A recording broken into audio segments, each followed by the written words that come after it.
ज़य्यना नबीना बिहबीबिहिल मुस्तफ़ा व मन्ना अलल मुमिनीना बिनबीहिल मुज्तबा वस्सलातु वस्सलामु अला सय्यिदिना मुहम्मदिन खैरिल वरा व अला आलिहि व अस्हाबिहिन नुजबा इला यौमिल जज़ा। अम्मा बअद फ़अऊज़ु बिल्लाहि मिनश शैतानिर रजीम। बिस्मिल्लाहिर रहमानिर रहीम। वल आखिरतु इंद रब्बिका लिल मुत्तक़ीन। सदक़ल्लाहुल अज़ीम। एक बार महब्बत से दुरूद पाक पढ़ें। अल्लाहुम्मा सल्लि अला सय्यदना व मौलाना मुहम्मदिन मअदनिल जूद वल करम व आलिहि व बारिक व सल्लिम सलातन व सलामन अलैका या रसूलल्लाह। आवाज़ थोड़ी अच्छी बनाओ, आवाज़ अच्छी नहीं है, आवाज़ थोड़ी अच्छी बनाओ। एक बार और दुरूद पाक पढ़ें। अल्लाहुम्मा सल्लि अला सय्यदना व मौलाना मुहम्मदिन मअदनिल जूद वल करम व आलिहि व बारिक व सल्लिम सलातन व सलामन अलैका या रसूलल्लाह सल्लल्लाहु अलैहि वसल्लम। दुरूद पाक पढ़ें। अल्लाहुम्मा सल्लि, ठीक है। मौलाया सल्ले व सल्लिम दायमन अबदन अला हबीबिका खैरिल खल्क़ कुल्लिहिम। कभी कभी इस तरह की रातें आती हैं जिसमें पूरी रात जाग कर बंदा अपने रब का जिक्र करता है, तो इसे बोझ नहीं समझना चाहिए, बल्कि खुश दिली के साथ जाग कर अपनी आखिरत संवारने की कोशिश करनी चाहिए। बहुत सारे लोग 3-3 घंटे सिनेमा हॉल में रहते हैं, बहुत सारे लोग 4-4, 5-5 घंटे खेल और तमाशा देखते रहते हैं। बारिश में भीगकर, धूप में जलकर, सर्दी में ठठर कर लोग दुनिया का काम नहीं छोड़ते। जब दुनिया का काम हर मौसम में होता है तो दीन का काम भी हर मौसम में होना चाहिए। बहुत सारे लोग कहते हैं कि रात बनी है सोने के लिए, इसलिए रात में जलसा जुलूस देर तक नहीं चलना चाहिए। मैं कहता हूँ सही बात है, अल्लाह ने रात को आराम के लिए बनाया है, लेकिन उसी कुरान करीम में अल्लाह ताला अपने मखसूस बंदों की सिफत को बताया है। मखसूस बंदों की सिफत यह है कि ततजाफा जुनूबुहुम अनिल मदाजि'i यदऊन रब्बहुम खौफन व तमआ। नेक लोगों की करवटें बिस्तर से अलग हो जाती हैं। रात बनी है आराम के लिए, मगर अल्लाह के नेक बंदे रात को अपनी ख्वाबगाहों से, बिस्तर से अलग हो जाते हैं और अपने रब करीम के खौफ से, जन्नत के शौक़ में, जहन्नम से बचते हुए अल्लाह की इबादत में लग जाते हैं। और दूसरी जगह अल्लाह ने फरमाया वल्लज़ीना युबीतून लिरब्बिहिम सुज्जदन व क़यामा। अल्लाह के मखसूस बंदे होते हैं जो रात सजदे और क़याम में गुजार देते हैं। रात बनी है आराम के लिए, मगर जो सिलेक्टेड लोग होते हैं, अल्लाह के मखसूस बंदे होते हैं, वो उसी रात में इबादत करके रब्बे करीम की रज़ा तलाश करते हैं। तो जिन बुज़ुर्गों ने 40-40 साल तक इशा के वज़ू से फ़जर की नमाज़ पढ़ी, हम लोग तो ऐसा कर नहीं सकते हैं। कम से कम ज़िंदगी में नहीं, साल में 2-4 रात इशा के वज़ू से इशा पढ़ लें, फ़जर के वज़ू से फ़जर पढ़ लें, अब पूरी रात जाग कर अपने मौला का ज़िक्र कर लें। तो उसी ज़िक्र की सूरत है ये जलसा जिसमें आप बैठे हुए हैं। नींद को भगाना है, बुज़ुर्गों का चर्चा सुनना है, अपने दिलों को रोशन करना है और कोशिश करना है कि फ़जर की नमाज़ पढ़ने के बाद बिस्तर पे जाना है। रोज़ाना तो आप इशा के बाद जाते हैं, लेकिन आज फ़जर की नमाज़ पढ़ने के बाद बिस्तर पे जाना है। बुज़ुर्गों का ज़िक्र कुरान शरीफ में जगह ब जगह आया है। नेक लोगों का चर्चा, अल्लाह ने सबों को इबादत के लिए पैदा किया है, मगर कुछ लोग शरारत करते हैं दुनिया में।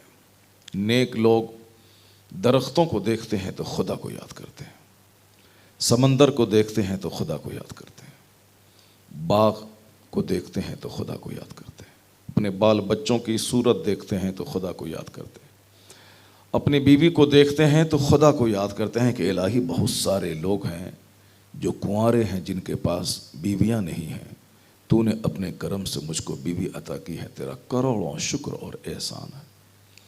बहुत सारे लोग हैं जिसके पास औलाद नहीं है, लेकिन आपको अल्लाह ने औलाद दिया है, तो औलाद को देखने के बाद नाशुक्री नहीं करनी है, रब्बे करीम का शुक्र अदा करना है कि मालिक तेरा करोड़ों एहसान है कि तूने मुझे साहिब औलाद बनाया। तो नेक लोग औलाद को देखते हैं तो खुदा का शुक्र अदा करते हैं। नेक लोग अपना घर देखते हैं, चाहे झोपड़ी का क्यों ना हो, खुदा को याद करते हैं। बहुत सारे करोड़ों लोग हैं जिनके पास अपना घर नहीं है। कम से कम मेरे पास एक झोपड़ी तो है जिसमें मैं पनाह लेता हूँ। आप ऊंचे वाले को देखेंगे तो हमेशा आप परेशान रहेंगे, हमेशा दौलत कमाने के बावजूद कंगाल और मुफलिस रहेंगे। इस्लाम ने पैगाम दिया है कि ऊपर वाले को मत देखो, हमेशा अपने से नीचे वालों को देखा करो। जब उसे देखोगे तो तुम्हें अल्लाह की नेमतों का शुक्र का जज्बा पैदा होगा। आपको अल्लाह ने पैदल चलाया है, बहुत सारे लोगों को अल्लाह ने पाँव नहीं दिया है। आपके पास झोपड़ी है, बहुत सारे लोगों के पास अपना घर नहीं है, बरसों से किराए पे रह रहा है। ऊपर वाले को देखेंगे तो अपनी फॉर्चूनर भी बिल्कुल आल्टो से बदतर नज़र आएगी, चूँकि 10-10 करोड़ की कारें सड़कों पे दौड़ रही। अपना महल देखेंगे 50 करोड़ का, और दूसरों का देखेंगे 4000 करोड़ की बिल्डिंग, तो अपनी 50 करोड़ की बिल्डिंग आपको झोपड़ी नज़र आएगी। लेकिन अगर आप अपने से नीचों को आपने देखा तो सजदे शुक्र बजा लाएंगे, मालिक तेरा करोड़ों एहसान है कि तूने मुझे पाँव दिया है, तूने मुझे सेहत दी है, तूने मुझे अपना घर अता फरमाया। और नेमतों का शुक्र अदा करेंगे तो अल्लाह ताला नेमतों को और बढ़ाता चला जाएगा। यही फ़र्क है आम लोगों के जीने में और अल्लाह के नेक बंदों की ज़िंदगी गुजारने में। हम लोग अल्लाह के नेक बंदों का जिक्र का मतलब ये बना लिए हैं कि मज़ार पाक पे जाके धागा बांध देना। हम लोगों ने उर्स का मतलब ये बना लिया है कि मज़ार पाक पे जाके ताला बांध देना। हम लोगों ने उर्स का मतलब ये समझ लिया है कि खूब उर्स की तकरीब में मेला लगा देना। मगर हुजूर ने क्या फरमाया, कुन तो नहे तो कुम अन ज़ियारतिल क़ुबूर, मैंने तुमको कब्रों की ज़ियारत से रोका था, मगर अब कहता हूँ फ़ज़ूरूहा, कब्रों की ज़ियारत क्या करो। क्यों? फ़इन्नहा तुज़हिदु फ़िद दुनिया व तुज़क्किरुल आखिरा, इसलिए कब्र पे जाओ ताकि आखिरत याद आएगी, दुनिया की चाहत घटेगी। तो उर्स का मतलब है आखिरत को याद करना, अल्लाह के नेक बंदों की ज़िंदगी को याद करना। वो ज़िंदगी कैसे गुजारते थे, उससे अपनी ज़िंदगी में रोशनी लेना। मगर हम लोगों ने काफिरों का तर्ज अपना करके आखिरत का तस्वुर हटा करके सिर्फ इंजॉय करना हमने सीख लिया। इंजॉय करना, मजाक करना, तफरी करना, जैसे काफिरों का मेला ठेला होता है, उसी तरह हमने अल्लाह के नेक बंदों के उर्स को एक मेले की शक्ल दे दी। हालांकि ये उर्स की तकरीब थी आंसू बहाने की तकरीब, नेक बंदों की ज़िंदगी से नूर हासिल करने की तकरीब। दुनिया की जो मोहब्बत है, घर मकान दुकान गाड़ी छकड़ा, सारी चीज़ें इसी दुनिया में मिल जाएं, मरने के बाद जहन्नम मिले, मगर सारा सुख इसी दुनिया में मिल जाए। अच्छा पहनने का सुख, अच्छा खाने का सुख, अच्छा घर बनाने का, सारा कुछ यहीं मिल जाए। मरने के बाद कौन देखता है वहाँ क्या होने वाला है। वहाँ आगे ही में जलेंगे, सारा बच्चा जलेंगे, खरबों साल जलेंगे, अरबों साल जलेंगे, सब बर्दाश्त है। लेकिन दुनिया में अच्छा खाना चाहिए, अच्छा घर चाहिए, अच्छा मकान चाहिए। ये दुनियादारों की सोच है।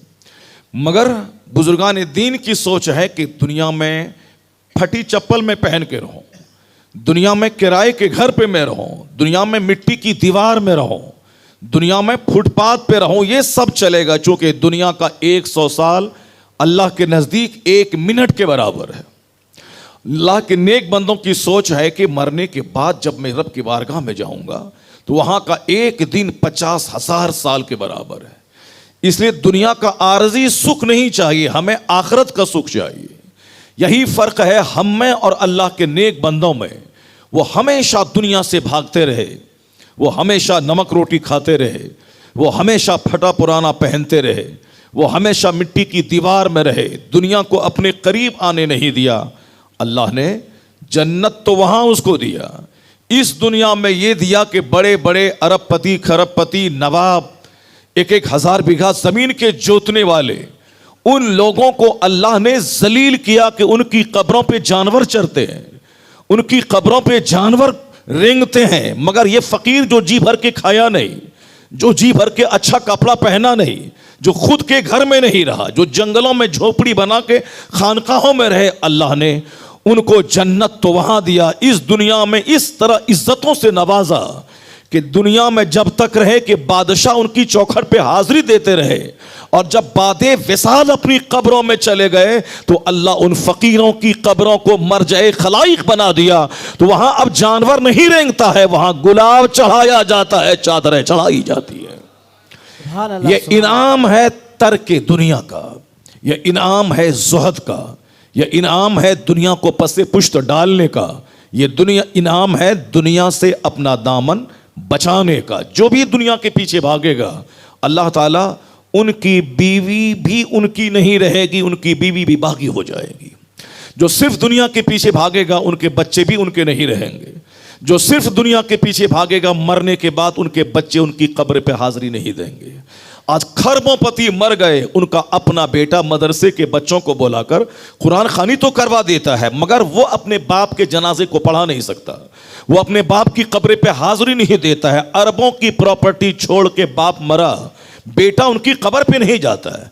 लेकिन अजमेर में, ईरान में पैदा होने वाला सुल्तानुल हिंद आराम कर रहे हैं, हर साल करोड़ों की हाजिरी उनके आस्थाने पे हो रही है। रोजाना कई हजार लोग, सालाना कई करोड़ लोग। ये वह लोग हैं जो उनका सगा संबंधी नहीं है, या उनके ब्लड रिलेशन खूनी रिश्तेदार नहीं है। पैदा हुए ईरान में, उन्होंने 25 साल तक इल्म हासिल किया समरकंद, बुखारा, बगदाद में। 30 साल अपने मुर्शिद का बिस्तर ढोया, उसके बाद अजमेर को अपना मस्कन और मुस्तकर बनाया। गालियां सुनी मगर दीन का काम किया। लोगों ने पानी बंद किया मगर आपने दीन का काम किया। लोगों ने जहर में बुझी हुई तलवार लेके आपके मर्डर का प्लान बनाया, मगर आपने दीन का काम किया। रात जागते रहे, दिन दौड़ते रहे ताकि काफिर कलमा पढ़ के मोमिन हो जाए, मुत्तकी परहेजगार फासिक मुत्तकी हो जाए। किस तरह मैं अपने रब्बे करीम को राजी करूं, रात भर सजदा और दिन भर भाग दौड़ के कैसे मुशरिकीन कलमा पढ़ के मोमिन बन जाए। तो अल्लाह रब्बुल इज़्ज़त ने क्या इनाम दिया कि मोइनुद्दीन, तुम अपना वतन छोड़ा मेरे लिए, तुमने रात की नींद कुर्बान की मेरे लिए, तुमने 20 साल तक शहर शहर फिर कर इल्म हासिल किया मेरे लिए, तुमने अपने मुर्शिद का बिस्तर ढोया 30 साल तक मेरे लिए, तुमने सारा सितम सहा मेरे लिए। तो अब जब तुमने मेरे दीन का काम किया है, 90 लाख लोगों के दिलों में मेरे दीन का चिराग जला दिया है, तो अब तेरा नाम नहीं दबेगा और तू गुमनाम नहीं रहेगा। जब तक इस्लाम रहेगा तेरी अजमत का डंका बजता रहेगा। अब तेरी कब्र पे करोड़ों लोग आएंगे और वहां तेरी कब्र की चौखट को बोसा देंगे, ताकि दुनिया वाला जान ले कि अरबपति की कब्र पे जानवर इसीलिए चरता है कि वो जिया है मकान के लिए, वह मरा है बाल बच्चों की सुख सुविधा के लिए, वो भाग दौड़ किया है चंद सिक्के के लिए, वो वतन से बेवतन हुआ है सिर्फ 2 पैसे के लिए। तो जो पैसे पैसे पे रीझता है, उनकी बीवी भी उसकी नहीं है, उनके बच्चे भी उसके नहीं है, उनके वतन के लोग भी उसके नहीं है, मगर जो जीता है रब के लिए, जो मरता है रब के लिए, जो वतन छोड़ता है रब के लिए, उसका अपना बेटा रहे या ना रहे, करोड़ों रूहानी बेटों के दिलों में अल्लाह उसकी मोहब्बत डाल देता है। यह उर्स की तकरीब उसी की यादगार है कि अल्लाह नेक बंदों की मोहब्बत दूसरों के दिल में कैसे अता कर देता है। A man who dedicates his life for the sake of Allah, जो आदमी अल्लाह के लिए अपना जीवन डेडिकेट कर देता है, अल्लाह उसे शोहरत देता है, अल्लाह उसे मकबूलियत देता है, अल्लाह उसके नाम को करोड़ों जबान पे जारी कर देता है। एक फकीर ईरान में पैदा हुआ था, उस फकीर ने इल्म हासिल करने के लिए अपना वतन छोड़ दिया। अपने वतन की मिट्टी से सबको प्यार होता है, अपने वतन के दरो दीवार से लोगों को प्यार होता है। वतन छोड़ना बहुत मुश्किल काम है। अपने वतन का कुत्ता भी दिखाई पड़ता है तो आदमी के दिल में उस कुत्ते की मोहब्बत पैदा हो जाती है। जो औरत जिस गांव में पैदा होती है, उसका ससुराल अगर दूसरे गांव में हो, अगर उस गांव का फकीर उसके दरवाजे पे भीख मांगने के लिए उसके ससुराल में चला जाता है तो वह भी उस फकीर का चेहरा देखकर अपने वतन को याद करने लगती है। अगर उस गांव का कोई गरीब से गरीब आदमी नजर आ जाता है तो उसकी हिमायत, उसकी हमदर्दी उसके साथ रहती कि मेरे वतन का आदमी है। वतन की मिट्टी से प्यार होता है। आप अमेरिका चले जाएं, यूरोप चले जाएं, ऑस्ट्रेलिया चले जाएं, मगर आपको अपने वतन की टूटी दीवार से जो मोहब्बत होगी वो अमेरिका के वाइट हाउस से नहीं होगी। हमारे बेशुमार बंदे हैं जो गल्फ कंट्रीज में इंजीनियर बन के लाखों रुपए कमाते हैं, लेकिन वहां फलकबोस इमारतों में वो सुकून नहीं मिलता जो उसको अपने गांव देहात की टूटी झोपड़ी में सुकून मिलता है। अमेरिका में रहने वाला इंजीनियर जो हमारे ताल्लुकात का है, वो अमेरिका का वाइट हाउस देखने के बाद उतना खुश नहीं होता जितने अपने गांव की छप्पर वाला घर देख के खुश होता है। वतन की दीवार से मोहब्बत होती है, वतन की मिट्टी से मोहब्बत होती है। लेकिन जब बंदा अपने वतन को अल्लाह के लिए छोड़ता है तो अल्लाह तबारक ताला उस बंदे से बेपनाह मोहब्बत करता है कि वतन अजीज को इस बंदे ने मेरे लिए छोड़ दिया है।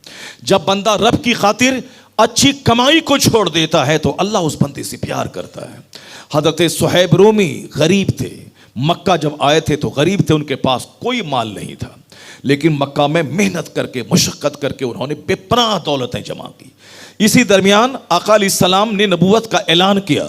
जनाब सुहैब आका अलैहिस्सलाम पे ईमान लाया, वो मुसलमान बन गए, सहाबी रसूल बन गए, दौलतें बेपनाह बढ़ गई। चूंकि इस दुनिया का निज़ाम है कि जो मेहनत करेगा, स्ट्रगल करेगा, अल्लाह ताला इस दुनिया में उसको दौलत भी देगा, और जो भी जिस तरह की सहूलियात वो चाहेगा उसके लिए मेहनत करेगा, अल्लाह फराहम करेगा। मुसलमान हम हैं, हमारा अल्लाह पर ईमान है। मैं अगर मेहनत नहीं करूं तो मैं कंगाल रहूंगा, हम दाने दाने को मैं तरसूंगा, हर मालदार के आने का इंतज़ार करूंगा कि वो गोवा से घर आ जाए, मैं उसके दरवाजे पे जाके बोलूं कि मेरी बेटी की शादी है, तुम्हें हमें पैसा दे दो, मेरा भाई बीमार है, इलाज कराने के लिए पैसा दे दो। जो खुद मेहनत नहीं करेगा, जो खुद चट्टान उठा खोद कर वहां से पानी नहीं निकालेगा, जो समंदर में डूब कर इल्म हिकमत के मोती नहीं निकालेगा, वह इस दुनिया में कंगाल रहेगा। हाँ, मोमिन है, नमाज पढ़ता है, रोजा रखता है, वो जन्नत जाएगा, जन्नत वह उस दुनिया में जाएगा। इस दुनिया में वह कंगाल रहेगा अगर वह मेहनत नहीं करेगा, अगर वह पढ़ाई लिखाई नहीं करेगा, अगर वह तिजारत नहीं करेगा, तो वह पैसा ऐसे आसमान से बरसता नहीं। पैसा अल्लाह देता है, मगर शर्त है कि बंदा अल्लाह की ज़मीन पे मेहनत करे, फैल जाए। जो अपना दरख्त नहीं लगाएगा वो अपने दरख्त का फल नहीं खाएगा। मुसलमान सिर्फ हाथ पैर तोड़ के बैठा रहता है, सोचता है कि दरगाह पे चले जाए और वहाँ से 1 करोड़ रुपए की मुराद मांग के लेके चले आए, सामने वाला प्लॉट खरीद लें, दरगाह पे जाके भीख मांग लें। ऐसा नहीं होता इस दुनिया में। बेशुमार लोग हैं जो दरगाहों को नहीं मानते हैं, बेशुमार लोग हैं जो अल्लाह के वलियों के मज़ार पे नहीं जाते हैं, मगर वो अरबों में खेल रहे हैं। उनके पास 50-50 मकान मौजूद है, उनके पास 1-1 हज़ार एकड़ ज़मीन मौजूद है। इसका मतलब ये नहीं निकला कि जो अल्लाह के वली के आस्थाने पे जाएगा वहीं से मुराद पूरी होगी। ये दुनिया है, ये दुनिया अल्लाह जिसे चाहता है बेहिसाब देता है, और अल्लाह अपने दुश्मनों को बहुत दुनिया देता है। इसलिए मकान मिलने के बाद कभी मत कहना कि ये वली का फैज़ है, फॉर्चूनर खरीदने के बाद कभी मत कहना कि अल्लाह के वली का फैज़ है। ये कमज़ोरों की कहानी है। मेहनत मुशक्क़त कुछ करना नहीं है, मज़ार पे बैठ जाना है, चादरें बेच के खाना है, फूल बेच के खाना है, और चादर बेच के खाना है, मज़ार पे झाड़ू लगा के दूसरों के सामने हाथ फैला के खाना है। अल्लाह ने जवानी दी है, खूब मेहनत करो, खेत में जाओ, दुकान में बैठो, बिजनेस करो, पढ़ो लिखो, 25-30 साल तक खूब मेहनत करो, कंपटीशन फेस करो, 18-18 घंटे स्टडी करो, और खूब मेहनत करके आईएएस ऑफिसर बनो, मास्टर बनो, प्रोफेसर बनो, लॉयर बनो, एडवोकेट बनो, और ईमान भी बचाओ ताकि दुनिया भी मिले और मरने के बाद जन्नत भी मिले। काफिरों की तरह मत होना कि आईएएस ऑफिसर बना, 10 लाख महीना कमाया, सोने का घर बना लिया, चांदी की कुर्सी खरीद ली, 60-70 साल के बाद बीमार पड़ के चक्कर आया, मरा और कब्र में सड़ने के लिए चला गया। या दुनिया के 100 साल 1 सेकंड की तरह गुजर गए। अब जहां मरने के बाद गया है वहां खरबों साल तक आग में जलता रहेगा। मोमिन उन काफिरों की तरह ईमान बेच के मेहनत नहीं करता है, उन काफिरों की तरह नमाज छोड़ के मेहनत नहीं करता है। मोमिन उन काफिरों की तरह हराम और हलाल की तमीज तमीज खो के वह दुनिया नहीं कमाता है। हमें दुनिया चाहिए मगर हलाल से चाहिए, हराम से नहीं। हमें दुनिया चाहिए नमाज छोड़ के नहीं बल्कि नमाज पढ़ के चाहिए। आला हजरत ने लिखा है वह नौकरी करना हराम है जिस नौकरी में नमाज पढ़ने की फुर्सत न मिलती हो। आला हजरत ने लिखा है जानबूझकर एक वक्त की नमाज छोड़ने वाला वो भी बेनमाजी ही है और बेनमाजी ढांचे का आदमी है। जैसे एक आदमी सर से लेके पांव तक सारे पार्ट्स उसके पास है मगर जान नहीं है तो सब सर के सारे पार्ट्स कुछ किसी काम का नहीं है। लेकिन एक आदमी के पास हाथ पांव कुछ नहीं है मगर जान है तो वो बंदा जिंदा है, मगर वो जिंदा भी मुर्दे से बदतर है।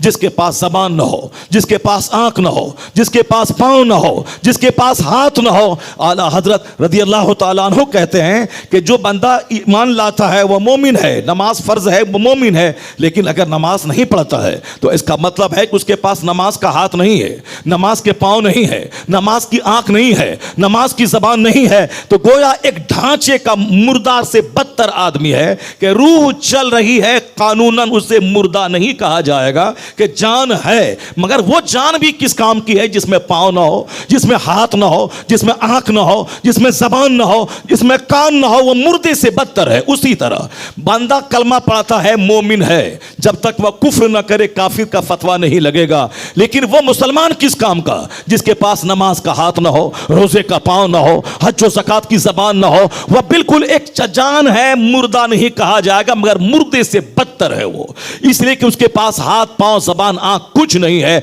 वो आदमी ढांचे का आदमी है। हम डीएम बनेंगे नमाज के साथ, बैरिस्टर बनेंगे नमाज के साथ, हम लॉयर बनेंगे नमाज के साथ, हम अरबपति बनेंगे नमाज के साथ, इस अकीदे के साथ कि हराम का 1 करोड़ रुपया एक तरफ, हलाल का 1 रुपया उस हराम के 1 करोड़ से बेहतर है।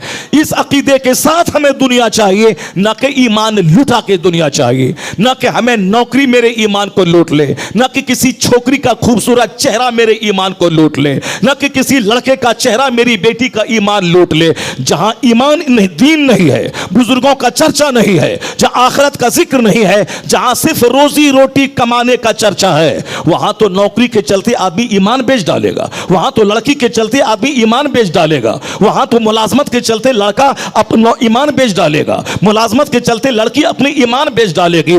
जहां कहीं भी लड़कियां गैरों के साथ भाग गई या लड़के गैरों के साथ भागकर उसके मजहब को कबूल कर लिया, 100% वो घर है जहां आखिरत का चर्चा नहीं था, जहां बुजुर्गों का चर्चा नहीं था, जहां नेकों का चर्चा नहीं था। जिस घर में डकैत आता था, जिस घर में चोर आता था, जिस घर में काफिर आते थे, जिस घर में अजनबी लोग आते थे, जिस घर में सुबह से लेकर शाम तक इंजीनियर का चर्चा होता था, डॉक्टर का चर्चा होता था, जब बैरिस्टर का चर्चा होता था, अरबपति का चर्चा होता था, मगर नेकों का चर्चा नहीं होता था, आलिम का चर्चा नहीं होता था। वह आलिमों को गाली दी जाती थी, वह फकीरों को गाली दी जाती थी, मदरसा मस्जिद चलाने वालों को गाली दी जाती थी। अगर उनकी बेटियां काफिरा हो गई कोई ताज्जुब की बात नहीं, अगर उसके बेटे काफिरा के साथ भाग के काफिर हो गए कोई ताज्जुब की बात नहीं।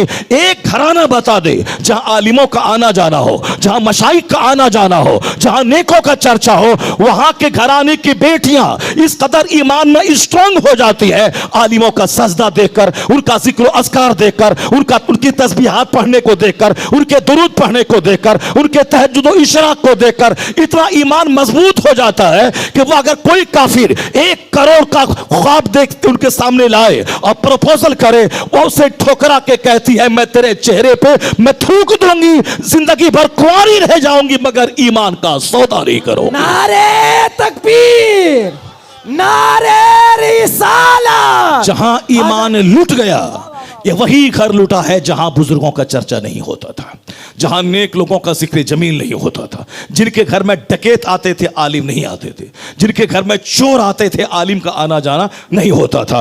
वो घर कभी नहीं लूटता है जिस घर में आलिमों का आना जाना हो, जिस घर में तहज्जुद गुजार का आना जाना हो, जिसमें मशाइख का आना जाना हो। वो अरबों में क्यों न खेले, उनका दिल मिस्कीन जैसा होता है, उनके बाल बच्चे मुत्तकी होते हैं। यही वजह है जिसके घर में डॉक्टरों का चर्चा हुआ उसका ईमान तो लुट गया। मगर जिसके घर में आला हजरत का चर्चा हुआ, मुफ्ती आजम हिंद का चर्चा हुआ, ताजुल शरिया का चर्चा हुआ, कायदे मिल्लत का चर्चा हुआ, मुहद्दिस कबीर का चर्चा हुआ, मुफस्सिर आजम हिंद का चर्चा हुआ, वह बैरिस्टर क्यों ना बन जाए, वह लायर क्यों ना बन जाए, उनका ईमान भी पुख्ता होता है, उसका अमल भी पुख्ता होता है। बुजुर्गों के जिक्र से सीना मजबूत होता है, बुजुर्गों के जिक्र से आदमी के दिमाग में दुनिया की चाहत घटती है और आखिरत की तड़प पैदा होती है। इसलिए यह उर्स की तकरीब है कि धाला तागा नहीं बांधना, वहां जाके उनकी जिंदगी का मुताला करना, या जीते कैसे थे, हमें उनकी जिंदगी से नूर हासिल करना है। कुरान शरीफ में दुनिया की इतनी मसम्मत की गई है नेक लोगों के बारे में, हदीस में आया है कि अल्लाह ताला अपने महबूब बंदों को दुनिया से ऐसे ही बचाता है जैसे तुम अपने बीमारों को पानी से बचाते हो। तुम अपने बच्चों को कहते हो कि पानी के पास मत जाओ, नज़ला जुकाम हो जाएगा। तुम अपने बीमारों को ठंडा पानी नहीं देते हो ताकि इसका जुकाम और बढ़ जाएगा, फीवर और बढ़ जाएगा। अल्लाह ताला अपने नेक बंदों को दुनिया से ऐसे ही बचाता है जैसे आप अपने प्यारों को पानी से बचाते हैं। यही वजह है कि सारे बुजुर्गाने दिन की जिंदगी में सादगी रही है, उनकी जिंदगी में सादगी रही है, उनकी जिंदगी में ईमानदारी रही है, उनकी जिंदगी में सिद्क और सफाई रही है, उनकी जिंदगी में ऑनेस्टी रही है, उनकी जिंदगी में भले ही अरबों का घर ना हो मगर सदाकत उसकी सब पे गालिब आके रही है। सारे बड़ों में बड़े मुस्तफ़ा की जात, सारे नबियों के सरदार मुस्तफ़ा जाने रहमत की जात, उनके घर के बारे में सैयदा आयशा कहती है, मैं ये बातें इसलिए कह रहा हूं, आज लोग चाहते हैं कि मुझको जन्नत भी मिल जाए और दुनिया का भी माल हाथ से ना जाए, दुनिया में भी अच्छा डेकोरेटेड घर मिल जाए, दुनिया में भी एक जबरदस्त तेज रफ्तार गाड़ी मिल जाए, यानी दोनों चीजें साथ रहे, यहां भी खुशहाल रहूं और मरने के बाद सीधे जन्नत में जंप लगा के पहुंच जाऊं। ऐसा नहीं होता है। हदीस में आया है कि दुनिया और आखिरत यह दोनों दो सौतन की मिसाल है, एक की तरफ शौहर झुकता है तो दूसरी का नाराज होना तय है, और दूसरी की तरफ झुकेगा तो पहली का नाराज होना तय है। अगर बंदा दुनिया की तरफ झुकेगा नमाज छूटेगी, झूठ बोलेगा, रोजा जैसे तैसे रखेगा, तरावी जैसे तैसे पढ़ेगा। हज फर्ज हुआ था 25 साल पहले, 25 साल तक ये कहते हुए हज को मुअख्खर करेगा कि अगले साल चले जाएंगे, बेटी की शादी के बाद जाएंगे, बेटे को नौकरी दिलाने के बाद जाएंगे, या प्लॉट खरीदने के बाद हज को जाएंगे, या मॉल मार्केटिंग कॉम्प्लेक्स बनाने के बाद हज करेंगे। हुजूर ने कहा था हज फर्ज होने के बाद जो जितना ज्यादा लेट करेगा, देर करेगा, मुमकिन है कि या तो यहूदी होके मर जाए या नसरानी होके मर जाए। मगर हज फर्ज हुआ 10 साल पहले, यह ताखीर करता यहां तक कि बुढ़ा मर गया, हज नहीं कर पाया, और आखिर उम्र में हज किया भी तो जैसे तैसे बड़े बड़े अरकान को छोड़ के चला आया, यानी वहां से करोड़ों गुनाह करके चला आया। इसलिए हज का जो वक्त है वह वक्त पे हज किया जाए। यह दुनिया की चाहत बंदों को तबाह बर्बाद करके रख देती है। ऐसा नहीं होगा कि दुनिया में भी ऐश आराम करे और मरने के बाद एक जंप लगा के जन्नत पहुंच जाए। आका अलैहिस्सलाम की जिंदगी के बारे में सैयदा आयशा कहती हैं, रायतुल हिलाल सुम्मा रायतुल हिलाल अल उखरा, मैं चांद देखती और दूसरे महीने का चांद देखती, यहां तक के शहरैन मुतताबिईन, लगातार 2 महीने गुजर जाते मगर मुस्तफा के घर वालों के चूल्हे में आग नहीं सुलगती थी, आग नहीं सुलगती थी। रोटी आग पे तैयार होती है, तरकारी आग पे तैयार होती है। किन का घर है? जिनके कायनात के खजाने की कुंजियां जिनको दे दी गई। आका फरमाते हैं, मैं लेटा हुआ था, जनाब जिब्रील आए और आप साहब एक घोड़े पर खजाने की कुंजियां लेके आए, मेरे सामने लाके रख दिया। ऊती तो मफाती हो खजाइनिल अर्थ, जमीन के खजानों की कुंजियां मुझको दे दी गई। और हुजूर फरमाते, वल्लाह युती व अना कासिम, अल्लाह मुझको देता है, मैं उस खजाने का बांटने वाला हूं। हुजूर कासिमुन नेमत वल अर्जाक हैं। सरकार के घर की सादगी का आलम उनकी बीवी बयान फरमाती हैं, हम मुसलमानों की मुकद्दस मां के 2 महीने लगातार गुजर जाते मगर हुजूर के चूल्हे में आग नहीं सुलगती थी। पूछा गया, अम्मी जान गुजर बसर कैसे होता था? आप कहती, इल्ला सौदान, 2 काली चीजों से मेरा गुजर बसर होता था। अल तमर वल मा, यानी एक खजूर और एक पानी।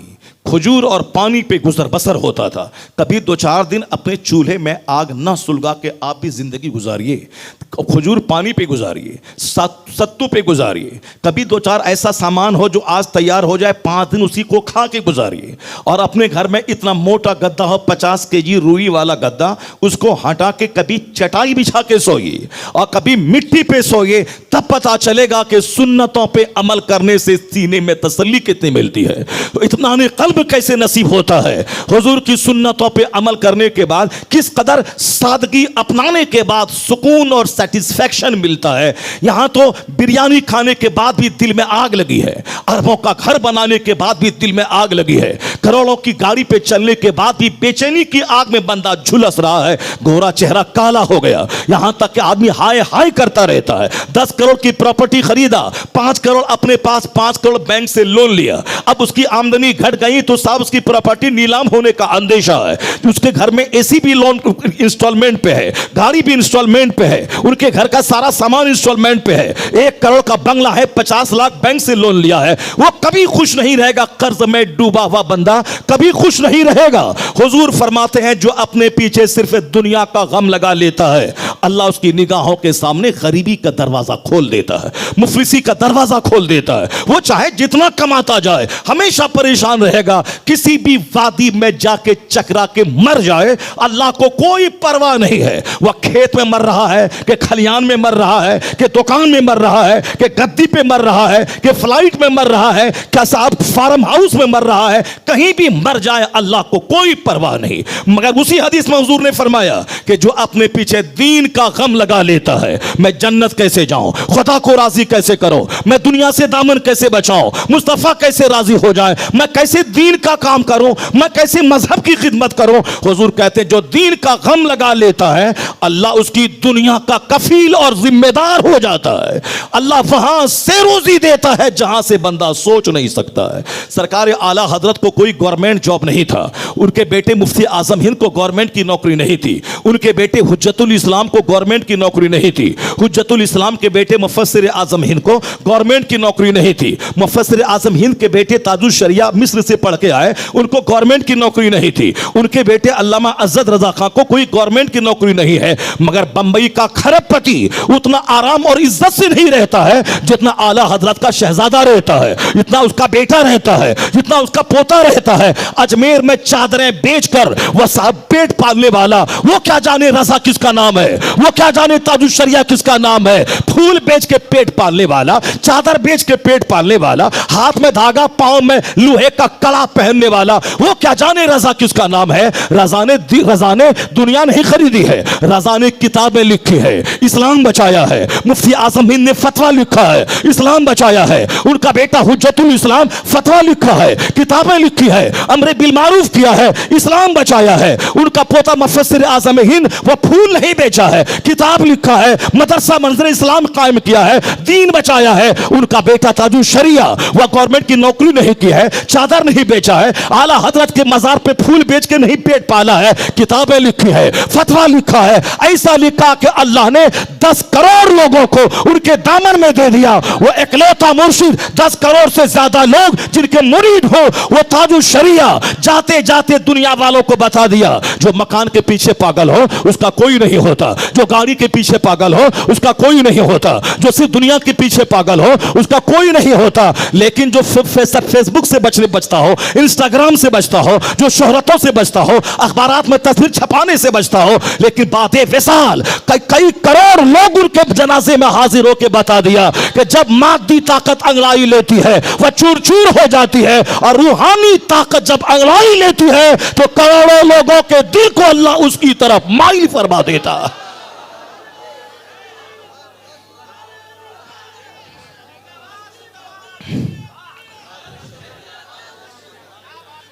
ए नमाजें छोड़कर दुनिया कमाने वाले, हराम से दुनिया कमाने वाले, सूद खा के दुनिया कमाने वाले, जुए और सट्टा से दुनिया कमाने वाले, झूठ बोल के दुनिया कमाने वाले, अपनी बहू बेटी को जींस टी शर्ट पहना के स्कूल कॉलेज भेजकर दावतें ज़िना देने वाली बना के 2-4 पैसे कमाने वाले, तो अपनी बेटी को सेल्स वीमेन बना के पैसा कमाने वाले।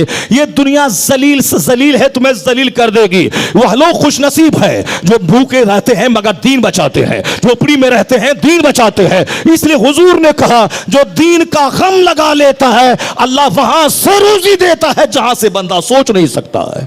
जो अपने पीछे दीन का गम लगा लेता है। आज जो पूरी दुनिया में रजा रजा का जलवा है, इसलिए नहीं कि उन्होंने अपने बाप का खुतबा पढ़ा है। आला हजरत ने एक किताब अपने बाप की तारीफ में नहीं लिखी है, एक किताब अपने दादा की सवाने उम्री पे नहीं लिखी है। यही तो सोचने की बात है। 1000 से ज़ायद किताबें लिखने वाला वह जब भी कलम उठाया है मुस्तफ़ा के नामों से रिसालत के तहफ़्फ़ुज़ के लिए उठाया है, इल्मे ग़ैब मुस्तफ़ा पे उठाया है, मौजज़ात मुस्तफ़ा पे उठाया है, इख्तियारात मुस्तफ़ा पे उठाया है। यहाँ तक कि जो भी मुस्तफ़ा की शान में तौहीन करता हो उसकी मज़म्मत में उठाया है, उनको तहे तय करने के लिए उठाया है। आज तक नजदियत तिलमिला रही है, वहाबियत तिलमिला रही है, सुलह कुलियत तिलमिला रही है। क्यों? वो रज़ा के नेज़े की मार है कि आदू के सीने में गार है, किसे चारा जोई का वार है कि ये वार वार से पार है।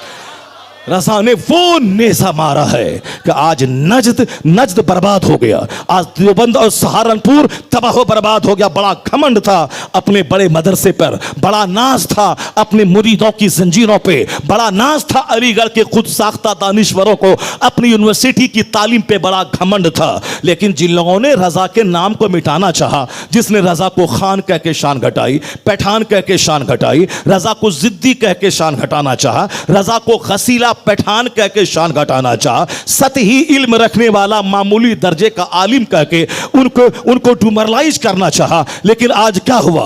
वो अलीगढ़ के खुद साख्ता लोग जलील हो गए और देवबंद के लोग जलील हो गए, मगर रज़ा का नाम मिट नहीं पाया, बल्कि ये सारे लोगों का नाम खत्म हो गया। सब उनसे जलने वालों के गुल हो गए चिराग। अहमद रज़ा की शम्मा फिरोजा है आज भी। ऑस्ट्रेलिया में रज़ा रज़ा, हॉलैंड में रज़ा रज़ा, अमेरिका की बर्कली में रज़ा, ऑक्सफोर्ड में रज़ा, कैम्ब्रिज में रज़ा, ऑस्ट्रेलिया में रज़ा, हॉलैंड की राजधानी की यूनिवर्सिटी में रज़ा, हिंदुस्तान की तमाम यूनिवर्सिटीज में रज़ा रज़ा। रज़ा ने दीन का पैगाम पहुंचाया है, अपने बाप की शान नहीं बयान की है, मुस्तफ़ा की शान बयान की है, अपने दादा की सवाने उम्री पे कभी किताब नहीं लिखी है। वह जब भी लिखी है इस्लाम की अजमत पे किताब लिखी है, तो अल्लाह ने रज़ा को बरेली से उठाया कि तू इस्लाम इस्लाम करता रहा, सुन्नियत सुन्नियत करता रहा, मुस्तफ़ा मुस्तफ़ा करता रहा, नबी नबी करता रहा, लोगों को दुनिया से बचाकर आखिरत का मुसाफिर बनाने की कोशिश करता रहा। अब ए रज़ा, तू सौदागरान तक सीमित नहीं रहेगा, तू जिया है मेरे लिए, तू मरा है मेरे लिए। अब सौदागरान से रज़ा का नाम उठाया है, अब पूरी दुनिया में ऐसा फैला दिया कि लगता है वादी रज़ा की कोहे हिमालय रज़ा का है, जिसम तो देखिए वो इलाका रज़ा का है।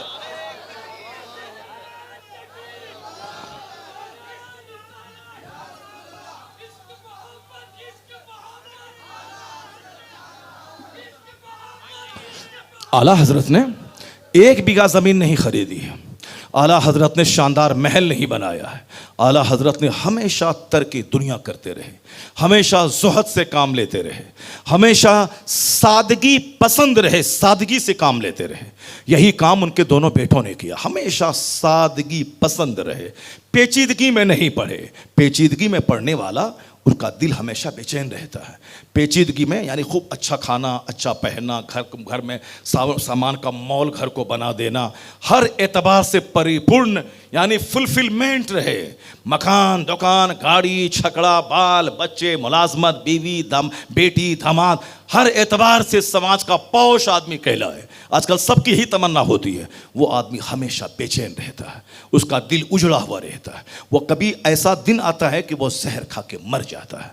बुजुर्गान दीन सुसाइड नहीं करते हैं, उनके घर में 4 महीने का फाका रहता है, 3 महीने का फाका रहता है, मगर मुतमईन है, इबादत में ज़रा भी कमी नहीं है, सजदे में लज्जत महसूस करते हैं। वो रात भर ईशा के वजू से फजर पढ़ लेते हैं, पूरी रात में कुरान पाक ख़त्म कर लेते हैं। यह बेंगलोर का इंजीनियर, कई लाख कमाने वाला, अपनी बीवी की वजह से सुसाइड कर लिया।